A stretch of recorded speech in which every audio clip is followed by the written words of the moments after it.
Hello everyone.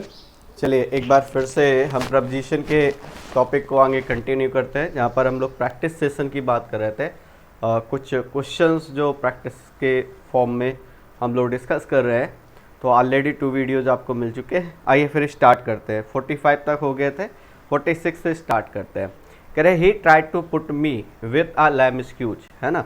तो put me यहाँ पर आपको फिल करना है कि आपका करेक्ट जो आंसर होगा वो कौन सा होगा।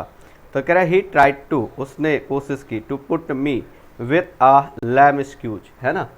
तो एक लैम एक्सक्यूज बनाने की कोशिश की उसने, है ना, प्रिटेंड करने की कोशिश की, ये कहना चाह रहा है। तो यहाँ पर करेक्ट आंसर हो जाएगा put me of, put me of. वैसे पुट के जो इंपॉर्टेंट फ्रेजल वर्ब होते हैं, ज़रा इनके बारे में थोड़ा सा बात कर लेते हैं। जैसे एक आता है आपका पुट आउट। पुट आउट करने का मतलब होता है एक्सटिंग्विश करना, बुझाना, है ना। तो इसको बोलते हैं हम लोग क्या, एक्सटिंग्विश करना। एक्सटिंग्विश करना मीन्स होता है बुझाना, है ना। जैसे कहा जाए कि जो स्टॉर्म आया उसने क्या किया, सारे कैंडल्स को पुट आउट कर दिया, ठीक। इसी को ब्लो आउट भी बोलते हैं डियर, क्या बोलते हैं, ब्लो आउट। तो ब्लो आउट करना या पुट आउट करना बोथ आर सेम। इसी तरीके से पुट ऑन करना एक वर्ड आपका आता है, पुट ऑन। पुट ऑन का मतलब होता है डियर वियर। और इसी तरीके से एक आता है आपका पुट ऑफ। पुट ऑफ का मतलब होता है अनवियर, अनकवर, ये कह सकते हैं आप, अनवियर या फिर अनकवर, है ना। तो ये ध्यान रखिएगा। 46 क्लियर हो गया। 47 he led the team, he led the team, है ना। और आगे आपसे कह रहा है कि यहाँ पर क्या यूज करेंगे। ही लेड द टीम, वो टीम को ले गया टू विक्टरी, ठीक है, विक्टरी की ओर, है ना। He led the team to victory. This is your correct answer. आइए आगे चलते हैं। Next, he is senior me in service. Senior, junior, superior, ये तो मतलब हर एक एग्जाम्स में क्वेश्चन पूछे जाता है। बहुत ही इंपॉर्टेंट पॉइंट बन पड़ता है यहाँ से। तो आई ओ आर किसी वर्ड के साथ अगर आप लगाते हैं, ठीक है, ऐसे वर्ड जो आई ओ आर में फिनिश होते हैं उनके साथ प्रीपोजिशन हमारा कौन सा लगता है, दैट इज टू। क्लियर। तो ये बात ध्यान दीजिएगा। इस तरीके के word just like these words, for example senior है, फॉर एग्जाम्पल जूनियर है, जूनियर है, फॉर एग्जाम्पल पीरियर है, इंटीरियर है, एक्सटीरियर है, इस तरीके के वर्ड आप यूज करते हो। And all these words and in I O R, I O R पर एंड हो रहे हैं और इनके सबके साथ सेम प्रपोजिशन यूज करते हैं डियर, दैट इज टू। तो यहाँ पर आ जाएगा he is senior to me in service, है ना। आइए बढ़ते हैं। नेक्स्ट कह रहा है he lives daily with his brother. Clear. और यहाँ पर तो आसान है, वैसे लिव के साथ कई प्रपोजिशन हम लगाते हैं, तो अगर उनको भी डिकोड करना चाहें तो यहाँ पर डिस्कस कर लेते हैं। लिव के साथ देखिए अलग अलग टाइप के प्रपोजिशन यूज होते हैं। कह रहा लिव डेली, तो यहाँ पर क्या करेक्ट आंसर हो जाएगा आपका इन। ही लिव्स इन दिल्ली, वह दिल्ली में रहता है, विथ हिज ब्रदर, अपने भाइयों के साथ। इसी तरीके से अगर आप यहाँ पर बनाते हैं लिव बाई, लिव बाई एक बनता है आपका live on, live on, live in, live in. Clear. तो ये अलग अलग टर्म बनते हैं, आपको ज़रा इनको भी डिकोड करने की हम कोशिश करते हैं। लिव बाई का मतलब होता है सिद्धांतों पर जीवन जीना, प्रिंसिपल आगे लिख सकते हो आप, प्रिंसिपल, लिव बाई प्रिंसिपल, है ना। तो कोई व्यक्ति जो कोई किन्हीं सिद्धांतों पर जीवन व्यतीत कर रहा है, that is called live by. इसी तरीके से लिव ऑन, लिव ऑन करने का मतलब होता है ये फूड की बात करता है। कोई भी व्यक्ति है, जानवर है, वो किस पर जीवित रहता है, मतलब क्या खाता है, that is called live on. Clear. Many animals live on grass, बहुत सारे जो जीव जंतु हैं वो घास खा करके जीवित रहते हैं। Many animals live on fruits and many animals live on flash. Clear. तो ये कह सकते हो आप। लिव इन प्लेस की बात करता है, ठीक है। लिव इन का मतलब क्या होता है, प्लेस, है ना। लिव इन रिसोर्सेज के लिए भी आता है कि व्यक्ति जो अपने रिसोर्सेज के अंदर ही काम कर रहा है। तो यहाँ पर करेक्ट आंसर हो जाएगा इन। इन प्लेस की बात करेगा तो फिर आप इन लगाओगे, तो लिव इन प्लेस, है ना। तो होपफुली याद रहेगा। Live by principle, live on food के लिए आता है, लिव इन प्लेस के लिए आता है। आइए आगे चलते हैं। Next, the cow lives grass. और ये मैं अभी आपको बता रहा था कि यहाँ पर लिव ऑन पहले तो करेक्ट आंसर की बात कर लें डियर। जो करेक्ट आंसर होगा वो कौन सा होगा आपका, ऑन होगा, that is on. Live on, live on मतलब होता है जीवित रहना, है ना। किसी फूड पर जीवित रहना, किसी फूड को ईट करना, है ना। तो उसके लिए वर्ड यूज करोगे live on. Clear. Now move to next word. कह रहा है he is worthy this job, he is worthy, worthy मतलब होता है योग्य होना। तो यहाँ पर 2-3 वर्ड देखते हैं, जरा डिस्कस करते हैं। जैसे वर्दी के साथ क्या लगाते हो, वर्दी, वर्दी ऑफ मतलब ये होता है योग्य होना। वैसे भी वर्दी से आप याद कर सकते हो, कोई किसी वर्दी के लायक है ना, तो आप ऐसे याद कर लीजिए। वर्दी को वर्दी से याद कर सकते हो, है ना, कि उसको जॉब मिल गई और वो उस वर्दी के लायक है, इसका मतलब वो worthy of this that job या दिस जॉब, है ना। तो यहाँ पर करेक्ट आंसर क्या होगा, वर्दी ऑफ मतलब होता है योग्य होना, वर्दी आपका मीनिंग होता है डियर योग्य होना, है ना। और इसी तरीके से हम एक वर्ड और लिखते हैं, कौन सा, एलिजिबल, एलिजिबल मतलब होता है योग्य होना, एलिजिबल फॉर, है ना। तो ये बात ध्यान रखिएगा, एलिजिबल फॉर का मतलब भी योग्य होना, लेकिन एलिजिबल के साथ फॉर लगाते हैं, जबकि वर्दी के साथ क्या लगा रहे हैं डियर, ऑफ लगा रहे हैं। तो वर्दी के साथ ऑफ आता है, लेकिन एलिजिबल के साथ क्या आता है, फॉर आता है। ये दोनों बातें आपको ध्यान रखनी है। नेक्स्ट कह रहा है we are proud our country, we are proud our country, हमें अपनी कंट्री पर गर्व है। देखो दो टर्म अलग अलग मिलते हैं, एक साथ ही आपको डियर ये मिलेगा प्राइड, प्राइड, एक मिलेगा आपको प्राउड, PROUD। और देखिए डियर, अगर आपको वाकई में सेशन पसंद आ रहे हैं तो अपने सभी साथियों तक थोड़ा सा पहुंचाने का कष्ट करें। और रीज़न इज़ दैट कि मुझे मोटिवेशन उस तरीके का नहीं मिल पा रहा है जिस तरीके से मैं अपने काम को कंटिन्यूस कर सकूं, है ना। तो एटलीस्ट कम से कम इतने भाई बंधुओं तक आप पहुंचा सकते हैं कि जिससे आपके क्लासेस ब्रेक ना हो, लगातार मैं लाइव नहीं तो रिकॉर्डेड फॉर्म में आपको पूरे सेशंस प्रोवाइड कर सकूं, ठीक है। तो ये आपकी ड्यूटी है, मेरी ड्यूटी ये है मेरे एंड से कि हर एक टॉपिक में जो भी आप कमेंट सेक्शन पर ड्रॉप कर दोगे उसमें आपको वीडियो ज़रूर मिलेंगे, ये मेरा कमिटमेंट है, ठीक है।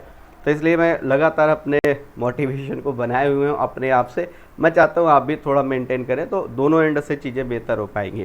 प्राइड के साथ जो प्रपोजिशन आता है डियर वो आता है इन, और प्राउड के साथ जो प्रपोजिशन आता है वो आता है ऑफ, ठीक है। तो कह रहा है we are proud of our country, we are proud of our country, हमें अपने देश पर गर्व है, तो we are proud of our country, है ना। प्राइड के साथ इन आता है, प्राउड के साथ ऑफ आता है, दोनों ध्यान रखिएगा, ठीक है। तो याद करना आपके लिए आसान है क्योंकि दोनों मिलते जुलते हैं। प्राइड वर्ब के तरीके यूज करते हो, प्राउड आप एडजेक्टिव के तरीके यूज करते हो, ठीक है। ही इज एंक्सस, एक वर्ड है आपका, कौन सा, वो वर्ड है आपका एंक्सस, ठीक है। एंक्सस मतलब होता है चिंतित होना, तो इसके साथ लगाएंगे for, he is एंक्सस for the reply from you, वो उस रिप्लाई को लेकर के बहुत चिंतित है जो तुम्हारे द्वारा दिया गया, ये कहना चाह रहा है, ठीक है। चलिए आगे चलते हैं साथी। नेक्स्ट कह रहा माई फ्रेंड इन्वाइटेड मी, ठीक है। तो यहाँ पर करेक्ट आंसर होगा आपका क्या, ऑन डिनर, है ना। My friend invited me on dinner, है ना। On dinner, on lunch, on breakfast आप ऐसे यूज करते हो, ठीक है। लेकिन एक बात ध्यान से समझिएगा, वैसे तो मैंने यहाँ पर ये बात बताई है कि ऑन के साथ आप डिनर लगा लें, लंच लगा लें। अच्छा इसमें फील आपको इन वाला आएगा, लंच है, डिनर है, ब्रेकफास्ट है, आप इस तरीके के वर्ड इसमें यूज कर सकते हैं। तो on dinner, on lunch, on breakfast ये आप यूज कर सकते हैं। लेकिन दूसरी बात जो इंटरेस्टिंग बात है वो ये है कि देखिए एक स्टेटमेंट मैं यहाँ पर लिख रहा हूँ, वी विल टॉक इट,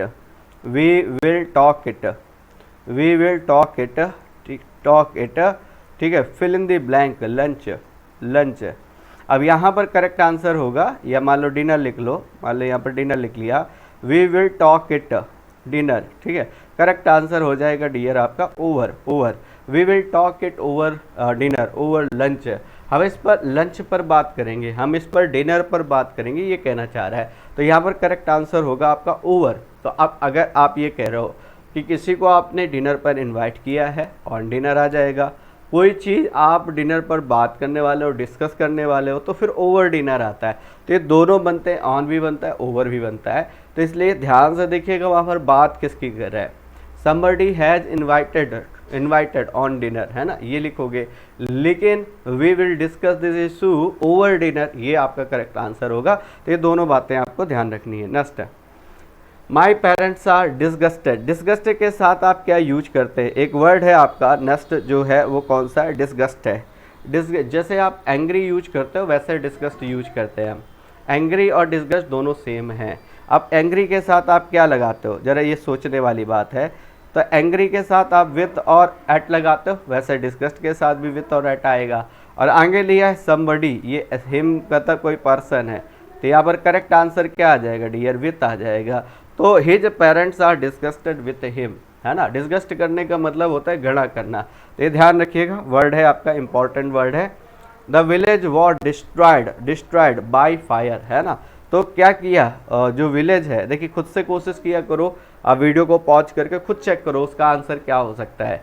जब नहीं बनता तब आप आंसर चेक किया करो, तो इससे लर्निंग इम्प्रूव होगी आपकी। बाकी अगर इफ़ यू कैन सपोर्ट, अगर आप वाकई में रियल में अगर आपने सपोर्ट किया तो we will discuss the proposition, ठीक है, in almost the whole month, clear. हम लोग पूरे के पूरे मंथ तक इसको डिस्कस कर सकते हैं, इतना इसमें मैटर है।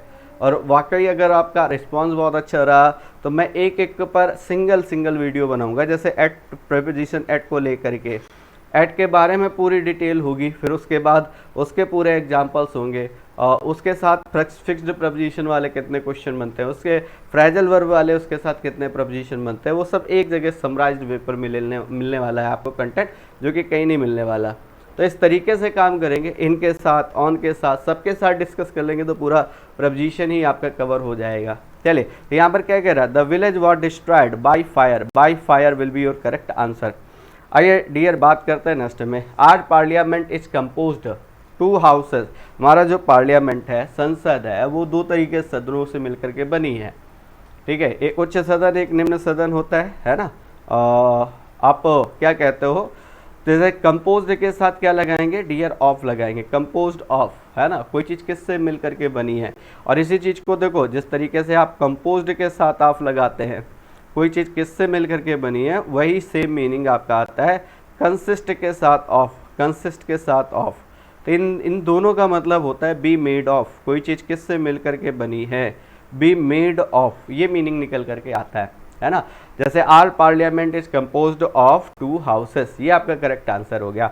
यहीं पर बात करें बंधु, ध्यान देना, यही सेम मीनिंग आपका कंप्राइज का होता है, कंप्राइज का भी यही सेम मीनिंग होता है, बट कंप्राइज के साथ ऑफ का यूज नहीं करते हैं, ये आपको याद रखना है। तो दूसरा एक पॉइंट और बन पड़ा है यहाँ पर, वो है ये कि कंप्राइज के साथ ऑफ नहीं लगाना है, कंसिस्ट के साथ ऑफ लगाना है, कंपोज के साथ ऑफ लगाना है।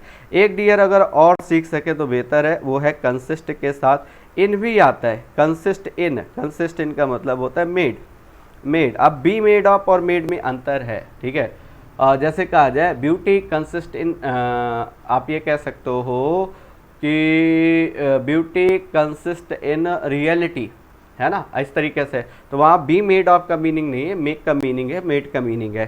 तो ये बात ध्यान दीजिएगा, तो होपफुली ये सारी इन्फॉर्मेशन आपको हेल्प करने वाली है। आइए बढ़ते हैं नेक्स्ट। कह रहा था camels are generally adopted life in the desert. Adopt करने का मतलब होता है एडजस्ट कर लेना, अडॉप्ट करने का मीनिंग होता है साथ ही एडजस्ट कर लेना। अडॉप्ट के साथ प्रपोजिशन क्या आता है, टू आता है। तो the camels are generally adopted to life in desert. तो रेगिस्तान की जिस तरीके की जलवायु होती है उस तरीके से ही अपने आप को क्या कर लेते हैं, ढाल लेते हैं, अडॉप्ट कर लेते हैं, एडजस्ट कर लेते हैं।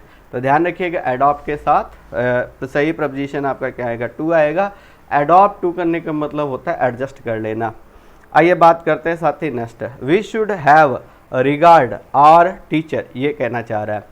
तो कह रहा है वी शुड हैव, हमें होना चाहिए, क्या होना चाहिए, रिगार्ड होना चाहिए। रिगार्ड मतलब होता है सम्मान, ठीक है। और किन के लिए सम्मान, तो उसी मीनिंग से आप निकाल पाओगे कि सर इसमें किसका मीनिंग आ रहा है, फॉर का मीनिंग बेहतर आ रहा है, तो हम फॉर के साथ जाए। तो we should have regard for our teachers, हमें अपने टीचर्स के प्रति क्या होना चाहिए, सम्मान होना चाहिए, ठीक है। आइए आगे चलते हैं नेक्स्ट। कह रहा I am angry you your misconduct. और एंग्री के साथ डियर लर्नर्स आप जानते हैं इस बात को कि एंग्री के साथ हम दो प्रपोजिशन लगा रहे होते हैं, एक एंग्री के साथ विथ आता है और एक एंग्री के साथ आपका क्या आता है, एट आता है, विथ और एट, विथ और एट। तो विथ कब लगाते हो, जब हम व्यक्ति की बात करते हैं, एस भी मतलब समबडी होता है। और एट की बात कब करते हो, जब समथिंग की बात होती है, वस्तु की बात होती है ना। तो क्या कह रहा है, आई एम एंग्री, मैं नाराज हूँ, यू मतलब तुमसे, व्यक्ति है तो विथ लगाएंगे। और क्या कह रहा है, योर मिसकंडक्ट, तुम्हारा जो दुर्व्यवहार है, तुम्हारा जो मिसकंडक्ट है उसको लेकर के, तो विथ के साथ यहाँ पर क्या आ जाएगा, एट आ जाएगा। तो I am angry with you at your misconduct, this is your correct answer. कह रहा प्लीज रिप्लाई माई क्वेश्चन, ठीक है, आंसर इज इक्वल टू होता है रिप्लाई टू। तो एक सिंपल सी बात यहाँ पर समझेंगे डियर, क्या है कि answer ANSWER, answer is equal to होता है reply to, answer is equal to होता है रिप्लाई टू। तो ये जो टू है रिप्लाई के साथ लगता है, ध्यान दीजिएगा। तो please reply to my question, कृपया मेरे आंसर का जवाब दीजिए, ये इसका मीनिंग है। नेक्स्ट कह रहा है don't quarrel neighbours, don't quarrel neighbours, है ना, डोंट क्वेरल, क्वेरल के साथ क्या करते हैं, QUARREL, क्वेरल के साथ दो, ये वेरी वेरी मोस्ट इंपॉर्टेंट है, अक्सर एग्जाम में पूछा जाता है, तो इसके लिए आपको रेडी रहना है। क्वेरल के साथ एक लगता है विथ और एक लगता है आपका ओवर, विथ और ओवर। विथ आता है somebody के लिए, विथ आता है somebody के लिए, ओवर आता है समथिंग के लिए, विथ आता है somebody के लिए, ओवर आता है समथिंग के लिए। तो कह रहा है डोंट क्वेरल, डोंट क्वेरल, ठीक है, विथ नेबर्स, नेबर्स जो है ये somebody है, somebody है तो आप किसके साथ जाएंगे, विथ के साथ जाएंगे। यहाँ पर व्यक्ति की बात कर रहा है इसलिए हम किसके साथ जाएंगे, विथ के साथ जाएंगे, क्लियर। तो डोंट क्वेरल नेबर्स, अपने पड़ोसियों से झगड़ा मत करो, क्योंकि अल्टीमेटली पड़ोसी ही काम आते हैं। जब आपके ऊपर कोई मुसीबत होती है टेंडम, तो आपके पड़ोसी ही साथ देते हैं, है ना। तो जैसे एक बड़ी प्यारा सा कंपोजिशन है फेंसेस को लेकर के, good fences makes good friends, शायद इस तरीके का कुछ है, या गुड एनमीज इस तरीके का है। तो जो फेंसेस होती हैं, जो आपके और आपके पड़ोसी के बीच में जो फेंसेस होती हैं, वो डिसाइड करते हैं कि आपका पड़ोसी कैसा है, ठीक है। चलिए फिलहाल एनीवे वापस आते हैं। वी इंटर द रूम, और मैंने कहा था इंटर के साथ पीछे कल वाले सेशन में हमने डिस्कस किया था, इफ़ यू रिमेंबर, अगर आपको याद आ रहा हो तो इंटर के साथ ही बात किए थे। इंटर के साथ अगर आप प्लेस की बात करते हो तो इनटू का यूज नहीं करते हैं if we are talking about place, अगर हम प्लेस की बात करें तो। और इंटर के साथ हम इनटू लगाते हैं, इंटर के साथ इनटू लगाते हैं अगर हम एग्रीमेंट की बात करते हैं, तो एग्रीमेंट की बात करते हैं। तो अगर यहीं पर लिखा होता वी इंटर द एग्रीमेंट, तो फिर यहाँ पर इनटू आ जाता, लेकिन यहाँ पर कह रहा है वी इंटर द रूम लिख रहा है, इसका मतलब प्लेस की बात कर रहा है, तो साथ ही यहाँ पर क्या इनटू का यूज नहीं करेंगे, ये प्लेस की बात कर रहा है। और जहाँ पर प्लेस की बात करेगा वहाँ पर इनटू का यूज नहीं करेंगे, ये बात ध्यान रखिएगा। आगे चलते हैं, कह रहा है I am very much obliged, obliged के साथ हमें पता करना है किस टाइप का प्रपोजिशन यूज करेंगे।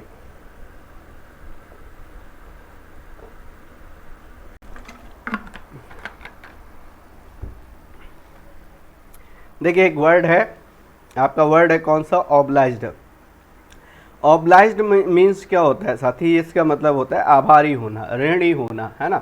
इसके साथ क्या करते हो, या तो टू लगाते हो या फिर फॉर लगाते हो, टू या फिर फॉर, दो आपके टर्म बनते हैं, या तो टू बनता है या तो फॉर बनता है ना।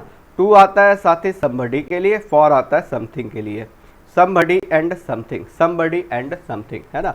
तो ये बात आपको ध्यान देनी है। यहाँ पर क्या कह रहा है, I am very much obliged you, अगर व्यक्ति की बात कर रहा है तो फिर आप किसके साथ जाएंगे, टू के साथ जाएंगे। और जो टर्म आप ऑब्लाइज्ड के साथ यूज करते हैं वही साथ ही यूज होता है इंडेप्टेड के साथ, इंडेप्टेड के साथ। इंडेप्टेड का मतलब भी होता है ऋणी होना, आभारी होना। तो ऑब्लाइज्ड कह ले या इंडेप्टेड कह ले, दोनों का जो मीनिंग है वो कैसा है डियर, सेम है, ठीक है, टू एंड फॉर। आइए नेक्स्ट, इसके बाद बात करते हैं अगले वाले पे। नेक्स्ट है आपका I am not afraid you, afraid मतलब होता है भयभीत होना, अफ्रेड मतलब होता है भयभीत होना। और केवल एक क्वेश्चन एक आंसर नहीं कर रहे हैं, उसके साथ जो एडिशनल इन्फॉर्मेशन है उसको जरूर पेन डाउन करो, क्योंकि वो आपको बहुत हेल्प करेगी अपकमिंग क्वेश्चंस में। अगर आप एक क्वेश्चन एक आंसर करोगे तो वही आंसर वहाँ पर हेल्प करेगा, वो क्वेश्चन ही आपका रेडी होगा, लेकिन एडिशनल इन्फॉर्मेशन करो तो आगे अपकमिंग सेशंस में आपको बहुत हेल्प मिलने वाली है। For example just like this, if we use afraid dear, afraid है, फ्राइटेंड है, फ्राइटेंड है, या फिर स्केयर्ड है, स्केयर्ड, अफ्रेड है, फ्राइटेंड है, स्केयर्ड है, फ्राइटफुल है, ठीक है, ये वर्ड भी यूज कर सकते हो, फ्राइटफुल। और सभी का मतलब क्या होता है, all of these words have one meaning, है ना, सभी का एक ही मीनिंग है, क्या, वो है आपका मीनिंग किसका, भयभीत होना, ठीक है। और सभी के साथ प्रपोजिशन एक ही आता है, ऑफ। तो यहाँ पर आएगा करेक्ट आंसर आएगा I am not afraid of you, मैं तुमसे बिल्कुल भी नहीं डरता, मैं बिल्कुल भी तुमसे भयभीत नहीं हूँ। अब अफ्रेड की जगह ये क्या लगा देता, फ्राइटन लगा दे, स्केयर्ड लगा दे, फ्राइटफुल लगा दे, all these will be the answer will be same, ठीक है, in all these with all these words, clear. The hunter aimed, aim के साथ क्या लगाते हैं डियर, एम के साथ हम सही प्रपोजिशन जो लगाते हैं वो लगाते हैं aim at, aim at, aim at, ये आपका सही टर्म है। तो एम के साथ क्या लगाएंगे, at. The hunter aimed the lion, ये एक आपका करेक्ट आंसर हो जाएगा। एम के साथ एट, याद रखिएगा जहाँ पर भी टारगेट की बात करता है वहाँ पर हम प्रपोजिशन क्या लगाते हैं डियर, एट लगाते हैं। जहाँ पर भी टारगेट की बात करता है वहाँ पर हम एट लगाते हैं। अब मैं आपको एक बड़ी इंटरेस्टिंग सी बात बता रहा हूँ, अगर ये पॉइंट आपने अडॉप्ट कर लिया तो आपके कई सारे क्वेश्चन और क्लियर हो जाएंगे। जब आप किसी पर हंसते हैं ना, जब आप किसी का मजाक उड़ाते हैं तो इनडायरेक्टली उसको टारगेट कर रहे होते हैं, ठीक है। ये चीज़ें आपको नॉर्मली सीखने को नहीं मिलने वाली हैं, ठीक है। जैसे मान लिया मैंने कहा आपने एक पीछे वर्ड बढ़ा था स्टेयर, स्टेयर मतलब घूरना, तो आप किसी को टारगेट कर रहे हो, है ना, ठीक। और इसी तरीके से आपने कहा जैसे स्टेयर लिख रहे हो, जैसे इसी तरीके से आप लॉफ लिख रहे हो, लॉफ लिख रहे हो, मॉक लिख रहे हो, मॉक लिख रहे हो, साथ ही स्कॉफ लिख रहे हो, SCOFF स्कॉफ। इन सभी का मतलब क्या होता है, किसी पर हंसना, किसी का मजाक उड़ाना, किसी को घूरना। और सबको ये इन सब के साथ प्रपोजिशन क्या आएगा, दैट विल बी एट, वो एट होने वाला है। लेकिन लेकिन लेकिन डियर एक बात जो कॉमन है सब में कि आप यहाँ पर भी किसी न किसी को टारगेट करते हैं, तो साथ ही जब टारगेट करने की बात आएगी मेरे दोस्त मेरे भाई, वहाँ पर हम क्या करेंगे, प्रीपोजिशन एट का यूज करेंगे। आइए बढ़ते हैं next. We warned, he warned me the danger, ये एक स्टेटमेंट लिखा है। तो यहाँ पर करेक्ट आंसर क्या हो जाएगा, वार्न के साथ हम करेक्ट जो प्रपोजिशन लगाते हैं वो डियर लगाते हैं, against, against will be your correct answer. तो जो आपका करेक्ट आंसर होगा वो कौन सा होगा, against. He warn me against the danger. Next कह रहा है आई हैव नो एम्बिशन, ठीक है, मेरे अंदर कोई भी एम्बिशन नहीं है, नेम आर फेम, नेम और फेम के लिए। I have no ambition for name or fame, name और फेम को लेकर के मेरे अंदर कोई भी एम्बिशन नहीं है। नेक्स्ट बात करते हैं, he daily goes to food, he daily goes to college, college foot, और इसके साथ लगाते हैं डियर ऑन, ऑन फुट। लेकिन अगर यहीं पर क्या दे रहा होता है, कार दे रहा होता, बस दे रहा होता है ना, कार है, बस है, ट्रेन है, एरोप्लेन है, तो इन सबके साथ फिर हम लगा रहे होते हैं dear by, by will be your correct answer. By car, by bus, by train, by aeroplane, है ना। लेकिन यहीं पर अगर बात करें डियर, अगर इनको आर्टिकल के साथ दे देता, आ कार, आ बस, आ बस, आ ट्रेन, है ना, तो फिर यहाँ पर आपका प्रपोजिशन बदल जाता, कार के साथ इन आ जाता, बस के साथ ऑन आ जाता, ट्रेन के साथ ऑन आ जाता। ये आप देखिए, तो एक छोटे से आर्टिकल लगने से उसका मीनिंग जो है वो बदल जा रहा है। आइए बढ़ते हैं आज के आखिरी क्वेश्चन की ओर। रामा वॉज मैरिड सीता, इसमें छोटा सा लॉजिक है कि अगर देखिए मैरिड के साथ जो एक्चुअल कॉन्सेप्ट है वो ये है कि मैरिड वर्ड जो है, मैरिड वर्ड जो है ये अगर वर्ब की तरीके यूज करेंगे तो नो प्रपोजिशन आएगा, क्या आएगा, नो प्रपोजिशन। लेकिन अगर आप इसको एडजेक्टिव की तरह यूज करेंगे तो फिर प्रपोजिशन कौन सा आएगा, टू आएगा। तो यहाँ पर कह रहा है रामा वॉज मैरिड, वॉज ये एडजेक्टिव है। एडजेक्टिव कब होता है, जब मैरिड के पहले, ये बात ध्यान दीजिए, अगर आप ये भी ना पहचान पाए कि मैरिड कब एडजेक्टिव है तो उसके पहले अगर बी फॉर्म लगी है तो ये मैरिड वर्ड क्या किसका काम करेगा, एडजेक्टिव का, और इसके साथ करेक्ट आंसर आपका क्या हो जाएगा, टू। तो यहाँ पर करेक्ट आंसर हो जाएगा married to. Rama was married to Sita, Rama was married to Sita. It's all about today session. साथ ही सेशन पसंद आया हो शेयर ज़रूर करिएगा। बाकी किसी तरीके का कोई डाउट होता है तो आप इस नंबर पर तुरंत फॉरवर्ड कर सकते हैं, आपको रेक्टिफाई कर दूंगा मैं।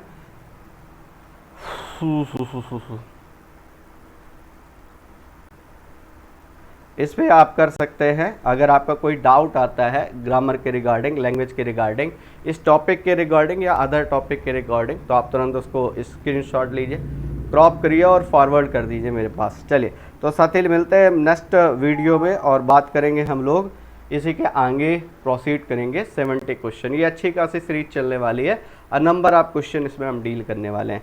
Thanks for attending this session. Thank you guys. जय हिंद।